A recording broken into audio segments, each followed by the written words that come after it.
Everyone is wrong about the iPhone XR. Greg's Gadgets. Hey, what's up everyone, Greg here, and if you've been around in the Apple community for a while, you know that Apple gets bashed, sometimes for good reasons, sometimes for some not some good reasons, and today's one of those days where Apple is being bashed for a particularly frustrating, just misinformed reason. Now, if you've been paying any attention to the recent coverage of the iPhone XS, iPhone XS Max, and of course the brand new iPhone XR, you might have seen some videos popping up on YouTube. Videos with titles like Apple thinks you're an idiot, Apple is lying to you, the iPhone XR is depressing? These videos are getting a lot of things wrong, and most importantly, they are really misleading the consumer. What these videos are trying to say, and the gist of a lot of these iPhone XR videos where the criticism is coming from, is that the iPhone XR has a low resolution screen, and because the screen is low resolution, it is not a good screen. It is a crappy screen that Apple put into these phones to save a lot of money. They're using an LCD screen instead of an OLED screen like is on the iPhone XS and iPhone XS Max, and the only reason Apple is including this liquid retina display is to just save money and screw over the consumer, which is you. They're trying to screw over you. Even Unbox Therapy and Painfully Honest Tech, two channels which, are pretty popular on YouTube, go on to say that the iPhone XR has the same exact resolution as the iPhone 4, the first Retina iPhone, and that's just not correct. The iPhone 4 has a resolution of 960 by 640, while the iPhone XR has a resolution of 1792 by 828. That's not the same resolution. Now, what it does have is the same pixels per inch. Steve Jobs famously said that 326 pixels per inch was the max resolution that your human eye could discern from a normal distance of holding up your smartphone and looking at it. And for most of the part, he's pretty much correct. At normal viewing distance of your phone, you really can't tell the difference between a 326 pixels per inch display, a 400 pixels per inch display, and even a 500 pixel per inch display. Obviously, going up in the pixels per inch category is going to result in a sharper screen, but there are diminishing returns. You're really not going to notice a major difference after 326 pixels per inch. But what a lot of these people are saying is that because the iPhone XR has a 326 pixel per inch display, that it is a bad display. Well, that's not true.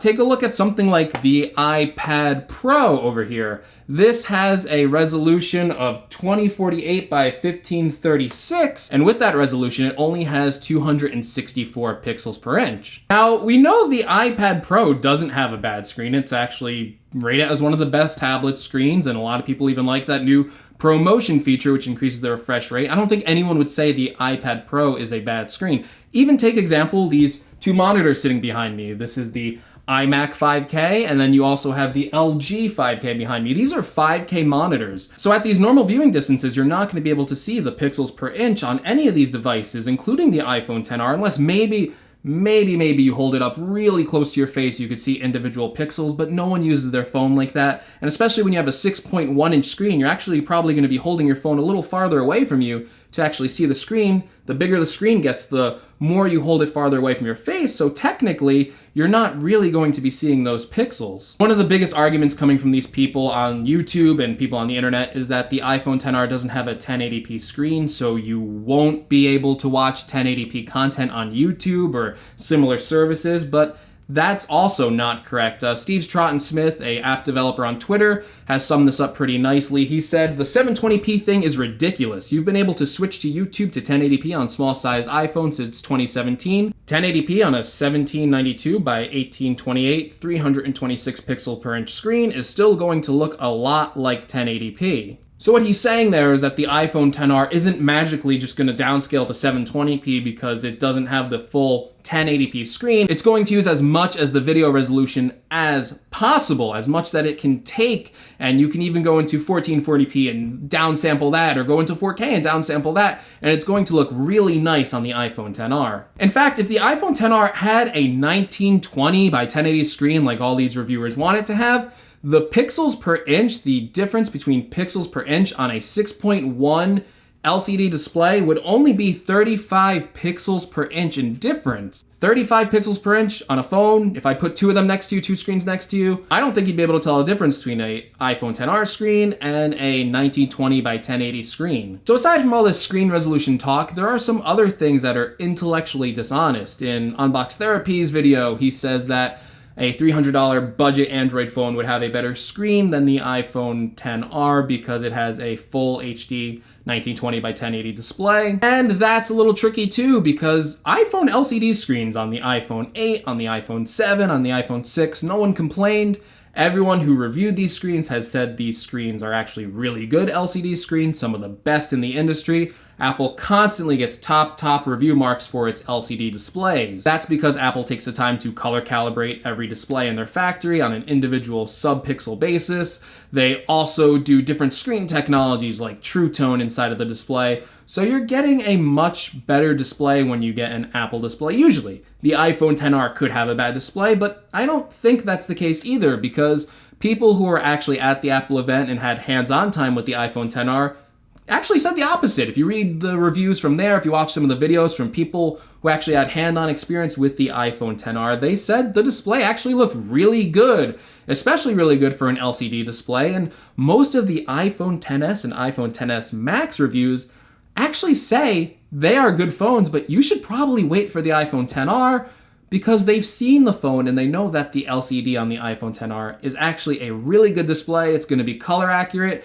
it's going to have wide color gamut, it's going to have True Tone, it's going to be a really good iPhone display. I would challenge you to look at reviews for the Pixel 2 XL screen and the LG V30 screen. Those are both OLED screens with high resolutions, but they got bad reviews on those screens for having really bad color accuracy, really bad physical grain in their OLED screen. Just because you're using an OLED screen with a high resolution doesn't mean it's going to be a good screen. It could have flaws like in the Pixel 2 XL screen. So I actually think that if you're worried about the iPhone XR screen and you like the Pixel 2 XL or the LG V30, I would probably put a pretty big bet that the iPhone XR is going to have a better screen than both of those previously older flagship phones. So you might be asking yourself, Greg, why even bother responding and making this video and responding to these people who are saying the iPhone XR is bad and, you could just wait for it to review yourself. But I really want to instill in the people who watch my videos that the iPhone XR is probably going to be a great phone. I don't want you to watch these videos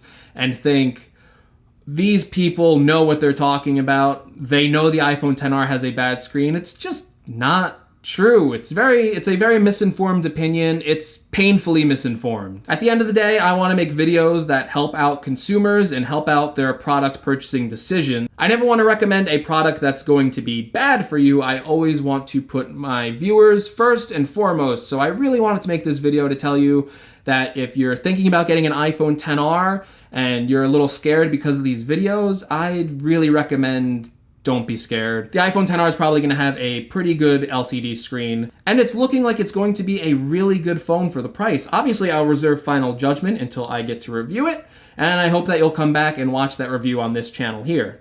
Okay guys, if you liked the video, make sure you give it a like. Let me know what you think of the iPhone XR and all this screen controversy in the comments below. Do you agree with me that the iPhone XR resolution is good enough, that Apple always makes good LCD displays, so why should we worry about it? Or are you in their camp where you think that the iPhone XR is going to have a horrible display? Just let me know in the comments below. I love interacting with you guys down there. Also, if you like the channel, make sure you subscribe. The iPhone XS Max comes out tomorrow along with the Apple Watch Series 4. I have them on pre-order and I can't wait to review them for you guys and share my opinions with you. And as always guys, I'll see you in the next video. Take care everyone.